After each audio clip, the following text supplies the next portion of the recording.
How to get clients and lead generate in a crazy market. Stick with me, I'm going to show you exactly how.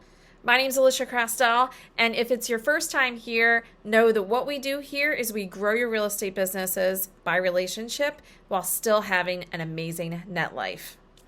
Make sure you hit the subscribe button and hit the little bell so you get notified every time I drop a video to help you grow your business. By the end of this video, you're going to have 6 ways, and I'm going to break them down for you to get listing leads in any market, but work especially well during this pandemic. Number 1 is sharing values on homes for your sphere. So a lot of people know that this is a topic going on. A lot of people talking about the houses rising in values. They don't necessarily know what rising means. Is it 10,000? Is it 20,000? I've had multiple, actually many, more than just a few, people who I've reached out to, and they were not thinking about selling, but now that they know that their house is worth $40,000, $50,000, $60,000 more, they weren't anticipating that much of a gain. So you can easily, in a relationship way, reach out to them and say in Facebook Messenger, Instagram, on a quick text message, hey, I was pulling comps in your neighborhood. I know you know the house values have grown, but did you know your house is probably XYZ? And that's it. It's for information. It's helping them. It's providing value. It's not taking anything from them. You're helping them know their value. You're piquing their interest. And even if they have no intention of buying or selling, at least they know the true market. And if they have a friend who's saying, hey, man, yeah, how much did my house go up? They might say, hey, ask my friend Alisia to do your value. She told us, and I was shocked at how high it was. We take for granted in this industry that everyone knows what we know, and working in it every day, you know the values more than the average person. Like, they just don't, they only know what they're hearing on the news. It's also a very subtle way to ask for referrals without asking for referrals, right? You're giving them real estate information. You're reminding them that you're a realtor that's on top of the market and knows what's going on. And don't be shy. If you did talk to them already or sent them their value a couple of months ago, that likely has changed and grown. So you can keep doing this as the market changes. You can say, hey, I know I gave you your value 2 months ago, but it is way more now, or it's stayed the same, whatever it is. That's really valuable information, and don't feel bad if you talked to them already a couple months ago. You can also post on social media asking for people so you can get those fringe people who are friends of friends if they want their value. And a lot of times people don't ask because they're afraid they're going to be sold to. So that's where you can use a video or a post that says, hey, if you want to know your value, reach out to me. I'm not going to sell you anything. You know me. I'm all about just giving value. Let me know. I'm happy to do it. I'm doing it all day Thursday, pulling values for people. How much over list price are your houses selling right now, and what state are you in? Let me know below. Number 2 is evidence of success posts and conversations. So these look like you telling a story about how you've helped someone sell in this market, or how you can help someone sell in this market. For instance, I just talked to an agent this week, and she said, man, my seller was a little bit nervous to sell. They sold, and they got a year of a free lease in their property. Now, you have to make sure that that's okay, A, in your state, okay with your seller, okay with your buyer. But a story like that really helps sellers understand that maybe they can sell their house now. Or you might have a seller who has a contingency that they have to find their home of choice, and that's worked out.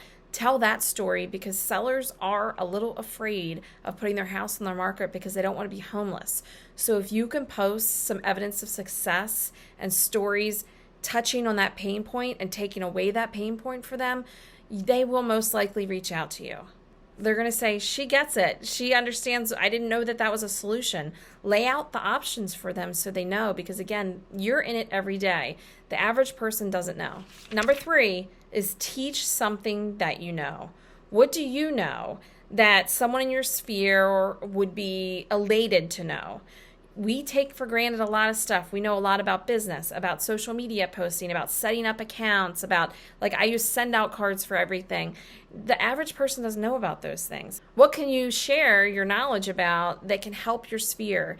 Because if you help, let's say, a business owner in your sphere, and you help them set up their Instagram account, or you help them learn how to send a card on the phone and make their life easier in some way, even if it's a small way, they're totally indebted to you. They want to pay that back. It's human nature for them to want to help you after you've helped them. And it's just amazing because they're in your sphere and you get to help them make their business better.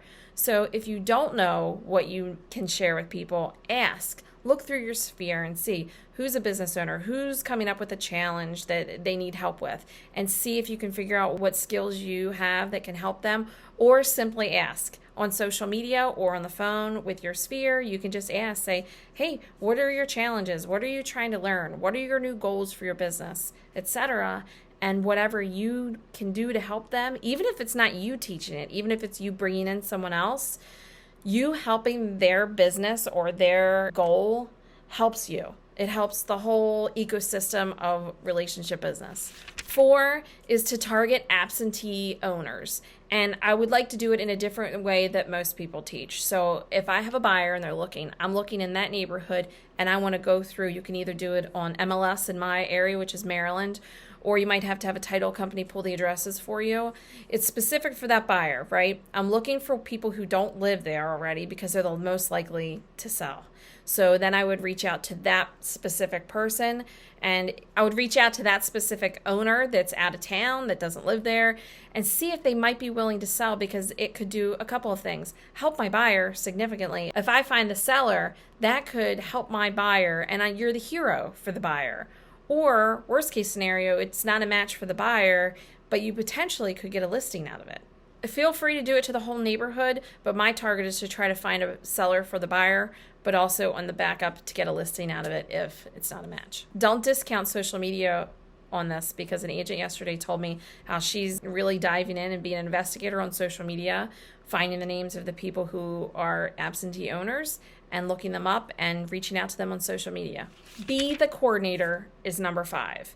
And what I mean by that is you become the coordinator for something in your area, either online or locally, where you're bringing people together. It doesn't cost a thing, and you're the person who just links everyone else together. Everyone is done right now, right? It's 2021. Everyone is tired. They're not using any extra effort to bring people together, but it's so needed because so many people have been isolated. If you can bring even a lunch together, if you are of a small group, or a hike outside of like-minded people, you will get referrals from that if you continue to coordinate for people that you like and trust. The people that you are inviting might not even be the people you're working with, but they will tell the person who they invited, hey, you have to talk to Alisia. You have a house to sell? You haven't talked to Alisia yet? And I don't need to say anything. By coordinating it, that does the power. They're so appreciative of you. They see you as the leader, and they're going to talk you up. Number 6 is hype your people up. Seriously, look through your list of people, your sphere, or on social media, and see, where can I hype them up? Where can I send them a card and say they're awesome? Where can I share about what they've got going on and their goals that can help them? How can I advocate for their business, or just share a link? That is a huge way to help your business and get listing leads, because the more you do that, there is a simple human basic law about the law of reciprocity, that when you do amazing stuff for people, it's human nature to want to do it back, and it just works out that way. And, make sure you're coming from the right intention, right? You're doing this genuinely because you want to help people and you want to hype them up and you love the people in your sphere, not because you're expecting to get anything out of it, because when you expect to get stuff out of it, that's when you screw the whole system up. If you're looking for ways to brand yourself throughout this process, the lead generation process, make sure you check out the videos on branding. It's huge. Make sure you subscribe and hit the bell so you're reminded and you don't miss the video next week.